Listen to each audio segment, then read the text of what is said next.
Hello. Thank you for joining us today on the Profit Scale Thrive podcast, where we guide attorneys to overflowing profits, scaled growth, and thriving lives. I am your host, Kelly Brubaker. We have a secret though. This is a special place because we don't work with every law firm owner. We support the solo attorneys who are also single parents because we know the special challenges you face, and we know the business advice out there is not always practical for you and your firm. Each week, we will talk about things that will give you the insight you need to stop feeling overwhelmed, to gain back your confidence, and to finally enjoy your law firm and your life again.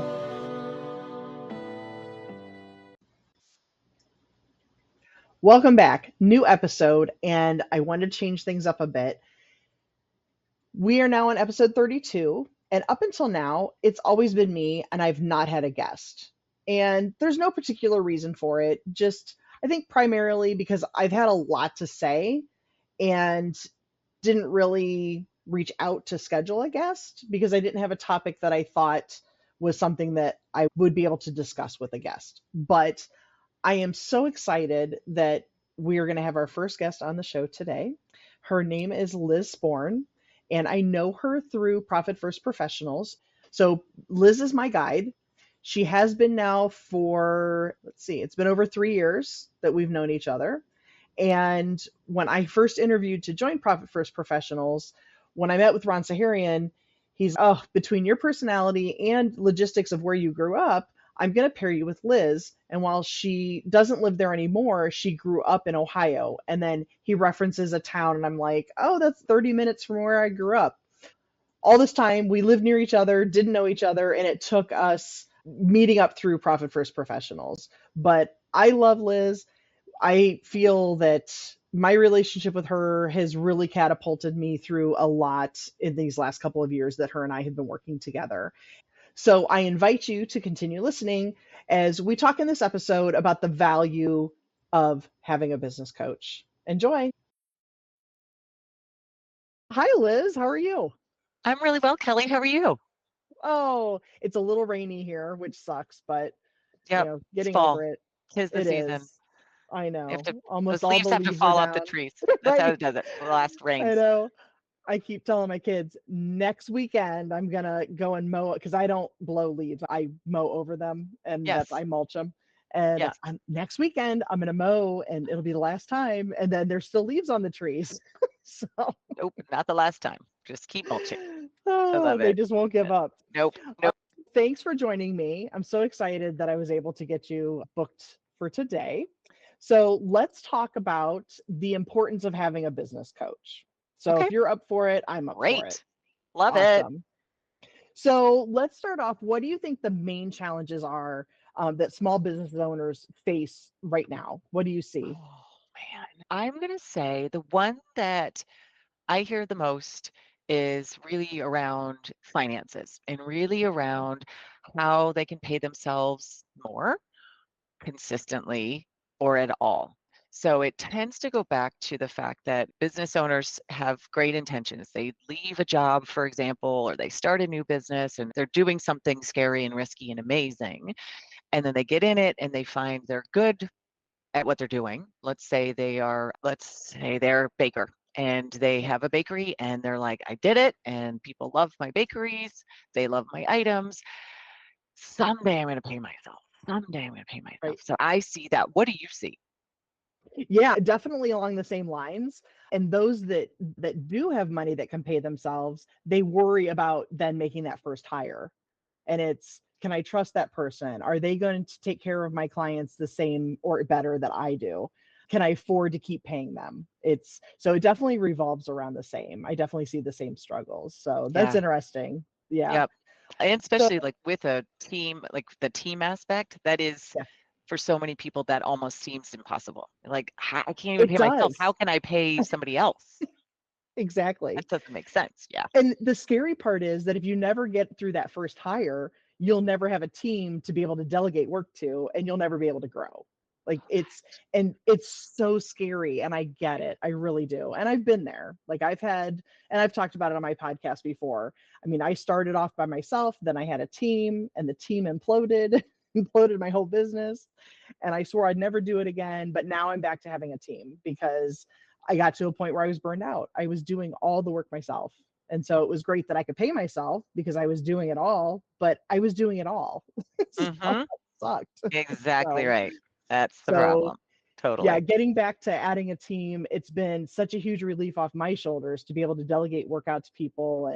And as nervous as I was to bring back a team and start hiring people again, you know what? They're competent. They know what they're Yeah. doing.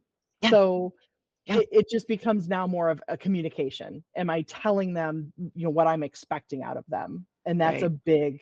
that's been a big deal, big game changer for me to be able to That's great. take a big weight off my shoulders. So that's awesome. That's great. Love it.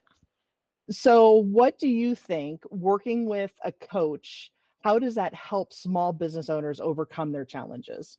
Oh, oh my gosh, I have so many thoughts on this. It's a great question. I love it. So the first thing is I go quickly to this quote that I probably say too much, but it's the power of a coach allows you to move from like amateur to pro status. So we'll use the sports analogies, right? Amateurs will do it themselves, right?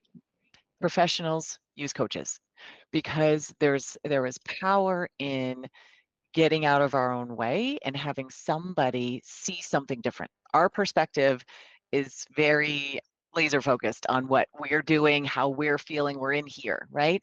But to have, I have this joy of working with profit first professionals all the time, and I have this 30,000 foot view. I don't have all the answers. I don't know everything, obviously. I have a bazillion things I don't know. But what I could see is a different viewpoint, a different vantage point. And so I could see something that may be a roadblock for you, for example. And Yeah, you would say, oh my gosh, I forgot about that. Or I didn't even see that. And you're like, yeah, of course you can't. It's too close. It's too much. It's right, too big. It's too whatever. So I find that simply a higher view is really helpful.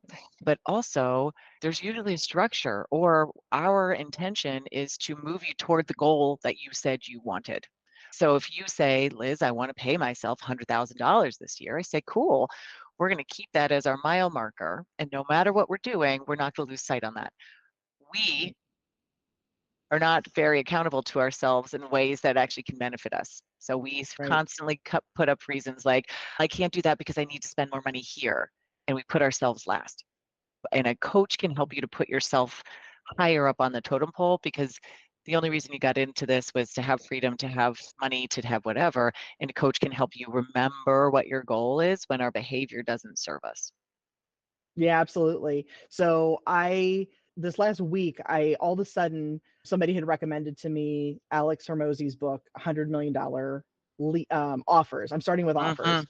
Starting Mm-hmm. at the beginning. So starting with the Mm-hmm. offers, we'll do leads next week. But in there, he talks about somebody approached him and so he was all about his gyms and managing them and getting them to grow.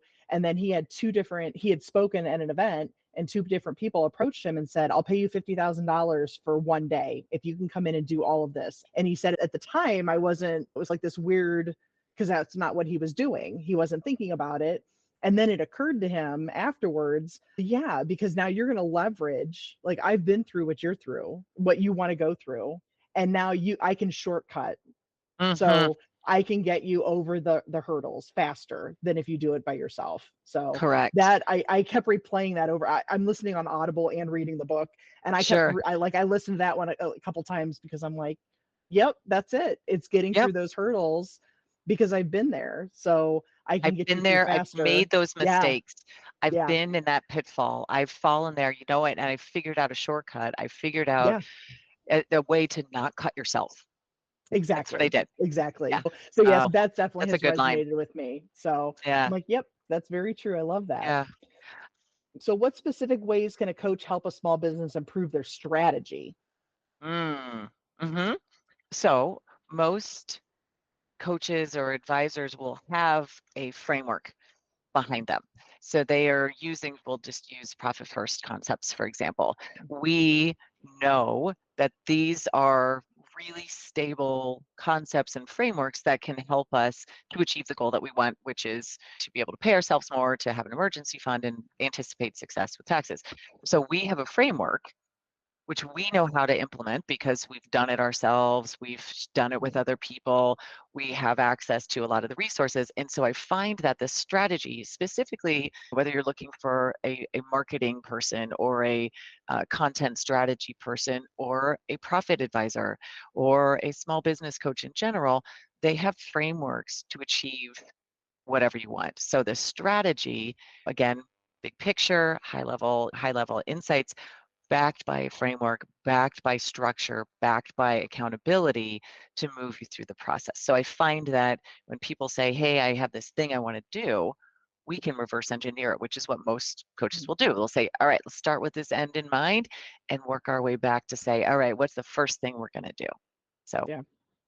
No, absolutely. And that's actually what attracted me to Profit First, to be a Profit First professional. I had read the book, and of course, it resonated with me. It was stuff that I had been telling clients for years, but had not thought through everything yeah, like Mike had. And obviously, I had not done any of the research that Mike had done to put the book together. But I'm like, oh, I had the same basic thoughts, but he took it a whole better direction, and it was better detailed, and it was a better framework, and yeah, that was really the basis. And I'm like, okay, now I feel better about teaching this to people. I was telling people before, but I didn't have behind it the why. yeah, Like, why am I was just saying, hey, open up another bank account. If you struggle with payroll, open up another bank account. If you have sales tax and you're struggling to get that, save that money, open an account just for that.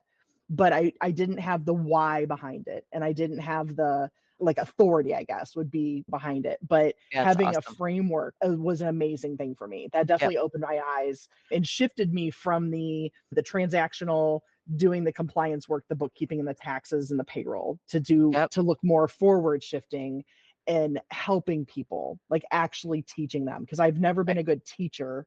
right, And that was like a game changer for me, because that really shifted my focus. And it was sure. like, oh yeah, Right. now I've got it. Right. And it's so important, this whole part of the line where you said, I read the book and I got it, but I didn't know exactly necessarily how to do this for someone else. Yeah. And so what is also important to know about small business coaches is the more they dive deep into something. So Yes. when Yeah. for you, for example, you don't have 65 different certifications and 65,000 Yeah. different things. You say, I am a converted CPA. And so I Yes. have all of that education. I have my corporate career, but then I chose this thing, this profit first advisory, Yeah. this helping small business owners stabilize their profit. And I'm diving all in because the book, Yeah. we use this phrase a lot, is the tip of the iceberg.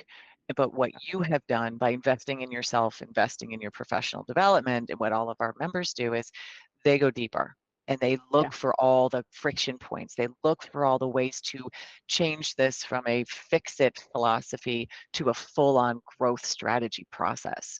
It's good on you for really taking that seriously and diving in. So, whoever is lucky enough to get to work with Kelly Brubaker or someone Yeah. similar to Kelly Brubaker Yeah. is they're in good hands, right? They have expertise, they have certification, and that Right. matters. Absolutely. And then within the Profit First professionals world, we've got other people. Just Yes, even, I want to say last week or the week before, somebody had asked me a question, and I'm like, oh, I'm like, that's a great question. And I'll tell you right now, I don't know the answer, but I've got my people. And so I was just able to jump into our group and say, hey, this question was asked of me and I don't know how to answer it. And then I can get people who respond back either within the group, or I had a couple people send me direct emails like, hey, I didn't want to mention this in the group, but so it's nice to be able to have the people around me. And I know just going through the $100 million offers book, I'm like three-fourths of the way through the book, and it's an easy read. And to listen to it on Audible, and then Alex put together some videos which very much support the book, but he's just repeating the book. And so I actually hit a point where I'm like, oh, I wish he had somebody. And he's very open that he doesn't help people until you hit 3 million in revenue. And I'm like, but I wish he had somebody that I can contact because now yes, I have this one question and it could get me through this hurdle pretty quick. So I'm like, I'll just keep my question off to the side, but it's nice to be able to have people that can help you, that have been yep, there and done that. So agreed, absolutely. agreed, 100%. Nice. Absolutely. How do you think a coach can help small business owners manage their time and priorities more effectively? Ooh, time and priorities. Again, and I can't wait to hear what your answer is on this too. So again, I go back to, we start with the end goal. So what do Yeah. you want? Whether it's a revenue goal, a team goal, a growth goal, a develop, whatever the goal is, you have declared it. And there's something about the declaration to another person that already levels up the accountability. So now somebody else knows what you're trying to do. And someone else that you happens to be working for you and saying, Yeah. all right, the only way we can say this is successful is if we achieve this goal. And it does depend on what you do. So again, as a coach can't fix things, Yeah. a coach, though, has perspective, has insight, has frameworks, and can guide you. And then going to your priority and time, hold you accountable. And Right. sometimes I don't love that phrase because it sounds like, oh, I'm not your mom. I'm not going to tell you what Right. to do. But with adults, tell me what to do, but don't tell me what to do. Tell me, Right. but don't. But tell me, Right. but don't tell me what to do because I'm not going to do it. But can you Right. tell me that again? And so Right. being able to have somebody that you said, okay, Liz, I want to do this thing. It's big and scary, and Yeah. I'm going to do it. I'll use an example for this. I did in terms of the accountability. I declared I wanted to run a half marathon before I turned 40. And I had to put that out there Yeah. for Oh, the, absolutely. I had to put Yep. it out there and I had to put it, so I put it out on Facebook, which was my main Yep. social thing at the time. And so people who were runners were like, awesome, this is great. And then they kept saying, how's it Yeah. going? How's it going? And for me to be like, oh, I didn't really do it was not an option. So I was like, now I'm embarrassed. Now I have to do Right. it. So, right, that Right. accountability helped me with my priority, which was to do this big thing Yeah. and get like on the Saturday morning long runs where I'm like getting up at 6 to run 9 miles, which Right. sounded terrible. Cursing I'd be yourself. like, Why did I do right, this? until we're done. And then I'm like, boom, everybody on Facebook, I just ran 9 miles, Yep. whatever. But that Yep. accountability is key. And as far as time, you're having regular meetings with a coach, whether Yeah. they're monthly or quarterly or whatever, there's a consistency and a homework or an assignment or a follow up that helps you with the timing. So you and I are big believers in Parkinson's law, Yeah. right? And we Absolutely. know that if we're given a Absolutely. certain amount of time, it's going to take that Yeah. magically exact amount of time for us to get done. Most Yep. people operate this way, Yes. right? I joke often, people will turn in their assignments to me before we're meeting. And they're Right. like, sorry. And they're embarrassed. And they're like, I'm sorry. Yeah. I just turned it. It's like, whatever, man. You did it right. You did Right. it. You did it. I Yes. do not And that's the care. thing, right? Don't care Exactly. when you did it. Right. Yeah. Right. So I think those are the No, two biggest ones, accountability and then consistency with yeah. meeting. How about you? Yeah. And What do you it's think? funny. It's funny you mentioned the half marathon goal. So I actually had the same goal, but before I had my second kid. Yes. And it was one of those things. I had gone on vacation with my cousin. I already had one kid at home. It was like my mom's day out weekend. Yeah. And I'm on the plane. We were coming back. We were in Dallas. And I'm coming back home and I just happened to catch an article, somebody inspirational. I didn't run and now I run. And I'm like, oh, I've been running 5Ks. I'm going to do a half marathon. Now's the time. I did the same thing. Came back home, Nice. Facebook. I'm going to run a half marathon. And actually, I struggled because I didn't have a coach, Right. because I didn't have somebody that was barking in my ear. Even though I put Right. on social media, a lot of my friends were like, uh huh, Okay, Kelly, that seems dumb right, and no way. And yeah, right. yeah, that's great. But but and you brought up great points. I do not like being told what to do. That's part of why I'm No. employed, because I started in Big Four and it was constant being told what to do. And then once I left there, I was CFO. So that was great because I was CFO of a bank. I got to be in charge. It was amazing, except I reported to the CEO and he and I butted heads all the time. So that did not Chris. last. Yep. And so then going on my own, yeah, I was lost for the longest time because I didn't have somebody else. I didn't have somebody to lean on, to ask questions and to hold me accountable for things. And like you said, as much as I don't want to be told what to do or be held accountable for things, that's actually how I'm getting things done. We've worked together for a couple of years now, and Yep. I've done things that I published a book. I have wanted to write a book for almost 20 years. And it finally took me Did it. saying, this is it, I'm going to do it. Yep. And it's declaring it and having Yep. somebody there that I'm meeting with on a regular basis that's going to And say, we hey, stepped it up, right? So right. again, like you were Yes. saying, you basically said to yourself, I'm done being an amateur. I'm done Yeah. playing small. And Yes. so it's Yes. like that declaration, you made it to me, you made it to Yeah. Profit First Professionals, you made it to your Right. other core peer group, and we're like, this Yeah. is happening. So we stepped up our frequency. So you and I were meeting every Absolutely. other week for a long time, and Absolutely. we're like, all right, Yeah. what'd you do? Here's your homework. And again, that accountability, end of the day, you're not grounded if you don't do it. You're like, I did Yes. this to myself.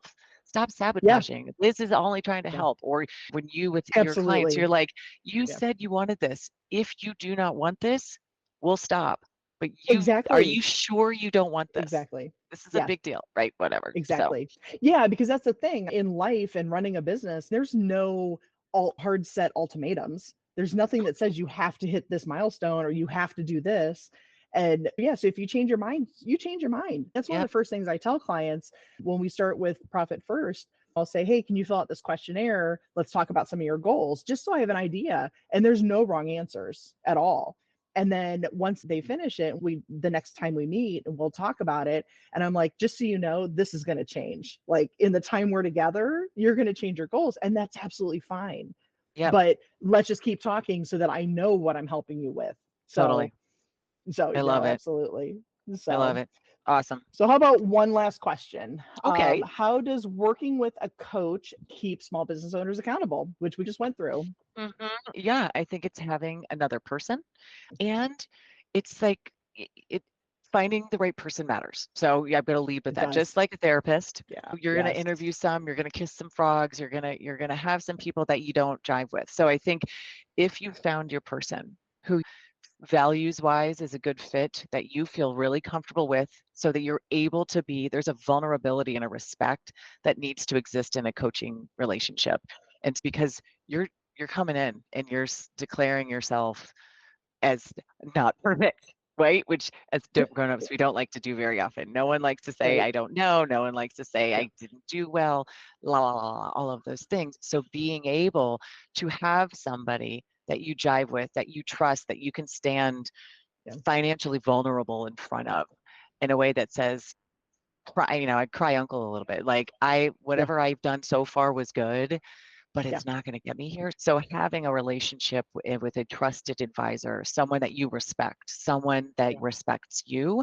and isn't just trying to push their agenda down the road and be like Oh, just absolutely. Yeah. you're like, I Yes. didn't actually want to do that. I want to do something else. You said this and or I Yeah. don't do Yeah. that or whatever. So I feel like the relationship actually is huge in that part. And Yeah. then once you're there, then you're like, all right, I trust that what you're telling me to do Yeah. serves the greater good. So I'm going to do it. So I believe there's a weird way to get to accountability, but I think the Yeah. relationship is huge in it. Yeah. Whoever gets to work Yeah. with you is super lucky to be able to be like, okay, she sees me, she's done this experience, or she's had this Yeah. experience, and she Yeah. knows what's best for me with this goal in mind.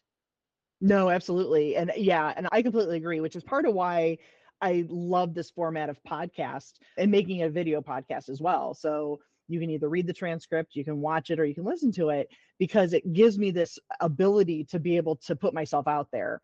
And Yeah. so I have opened up a little bit on my podcast, but once I'm actually in a private meeting with clients, I'm able to share, okay, this is really what happened. Like I mentioned it before in a podcast, but this is what happened. And Yeah. that vulnerability, it goes both ways, and I know how scary it is because I'll admit I've been in therapy for a long time, Who and you get hasn't? that. I know, but you get to that point where it's like you've got to share if you're ever going to get through it. And Correct. so I'm just as vulnerable in our meetings with clients Yeah. that I expect my clients to be as well. That's So great. no, Yeah. absolutely. Yeah. That's great. And it's not as rare as people think to be able to Yeah. find good Yeah. people. They're amazing, really wonderful people. But with the coaching, it is different than therapy, right? With therapists, It is. Oh, absolutely. but it's one thing where you're sitting there like, I have a very specific goal in mind. And so I need to feel good that this person knows what I'm doing, but also feel that I can be open and honest and not I was just thinking about the as you were talking, like we're conditioned to be professional instead I of know. real. And I think that is a huge Hmm. block, particularly I can only Yes. speak on the female business owner experience. As a Right. female business owner, we're trying to be professional instead of Yeah. ourselves, and that's actually it gets in our way. So being yourself Agreed. in this type of relationship is critical. No, absolutely. Absolutely. I definitely agree. That is all the questions that I have for today. Thank So you. hopefully we can get you booked back again in the Oh, future. please. Anytime you want to listen to me blather on, Kelly, game on. All the time, all the time. Nope, I love it. I love when I first contacted Ron to join Profit First Professionals, and he and I are talking for a little bit, and he's, hey, he goes, wait a minute. He goes, did I read that right? You're from Ohio? And I said, yeah. And he's, oh, he goes, I already know who I'm going to pair you with as your guide here. And I said, okay, is this good or bad? You're a little excited. You never know. No. And he goes, nope. He goes, Liz, she lives in New Jersey now, but she's from Ohio. It's a small little town. And I said, oh my gosh, that's 30 minutes away from where I grew up. So we lived near each other for 20 years and never Forever. knew each other. But Right. but also my favorite part of that is because I went to high school with a Kelly Brubaker. So, Yes. Oh, I forgot right? about that. That's Right? true. So I texted Exactly. my sister and I said, "Sarah, where's Kelly Brubaker live?" She goes, "How on earth would I know?" And I was like, "Are you the Kelly Brubaker who went to Hoover High School?" And you're like, "No." And I'm I like, said, no. "Oh." But how Too funny. funny. That's just It is. It too is. too too coincidental. It was great. Absolutely. And yeah, it's just been a match made in heaven. So the last couple of years Agreed. working with you has just been amazing. So Oh, vice versa, um, man. You're awesome. awesome. Thank you. Thank you for your time today. I appreciate My it. And pleasure. like I said, hopefully we'll schedule you back for another episode. So Thanks, friend. Good luck, thank everybody. you.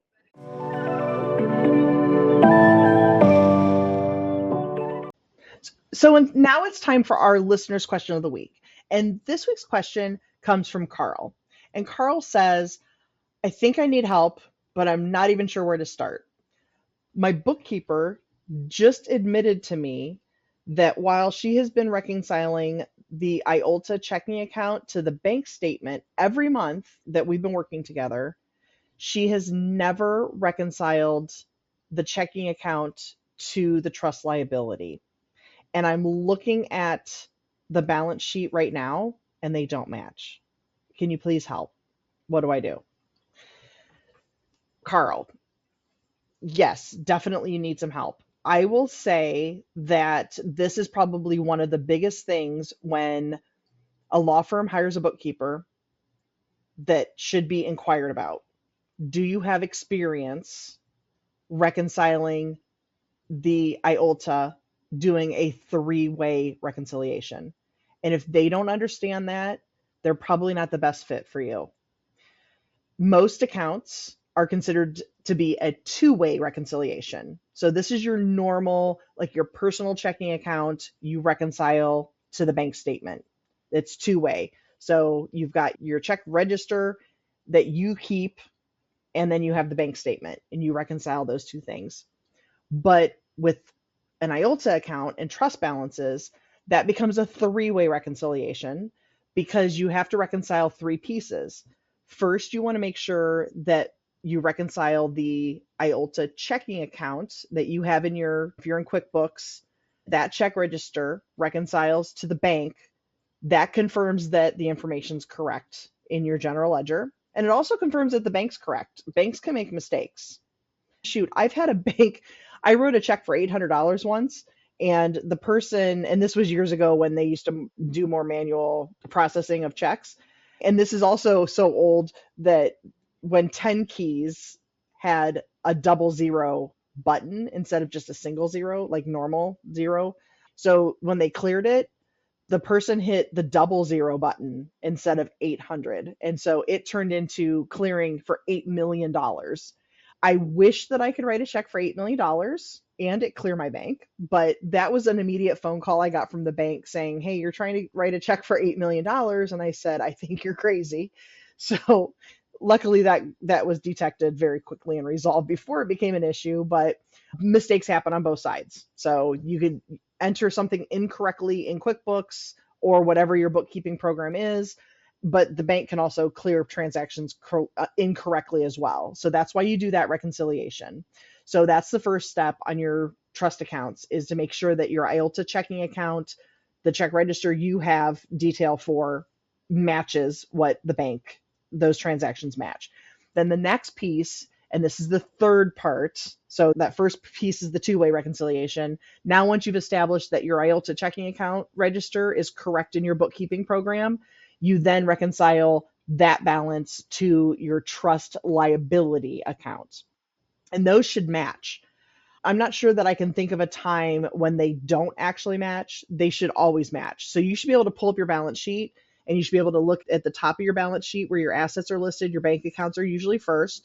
And for your IOLTA checking account balance, that should match to the penny to whatever your trust liability. I think the only time I've ever seen them not immediately right off the top of face value tie is that there's either multiple IOLTA accounts and one trust liability account, or one IOLTA bank account and multiple trust liability accounts. And the only reason they don't immediately appear to match is because you have to add up either the multiple bank accounts or the multiple trust liability accounts.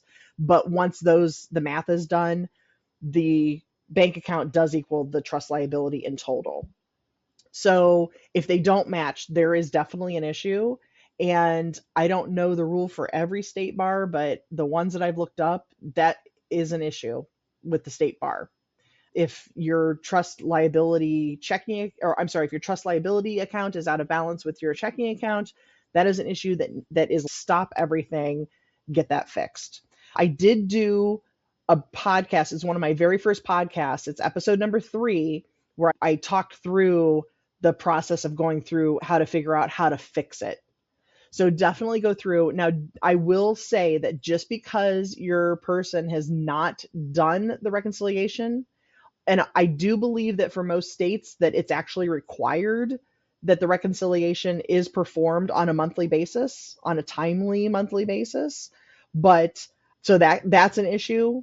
But just because it hasn't been done doesn't mean it's out of balance. So it could just be a fact that it's just not been done. And if that's the case, get them done, get them documented so that you have that there. If you get audited by your state bar, you'll have the documentation.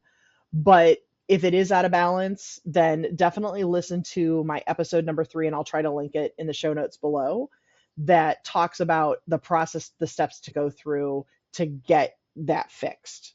And it's very tedious. It could be something, you could have one transaction from a long time ago that was entered wrong or didn't clear correctly, and it'll throw off the whole thing. Take a listen to episode number 3, and definitely it's high priority to get this fixed, because if you do get a random audit from your state bar, at least a couple of the bars that I have looked at this into, so I can't say that it's for every state bar, but it is an offense that could get you disbarred. So it's that severe. If you have any questions, please feel free to reach out to me. I'm more than happy to help. This is a service that I can help provide. If you want somebody independent to come in and just look at getting this issue resolved, I'm more than happy to help out. Just reach out to me. You can contact me at podcast@profitscalethrive.com. Thanks, and have a great day.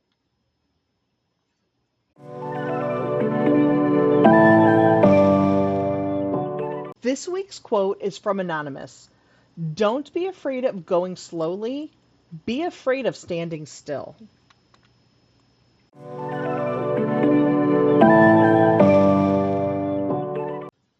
So, final thoughts for today. I am so excited that I was able to coordinate having Liz come on as our first guest. So, I adore Liz, and it was a great conversation.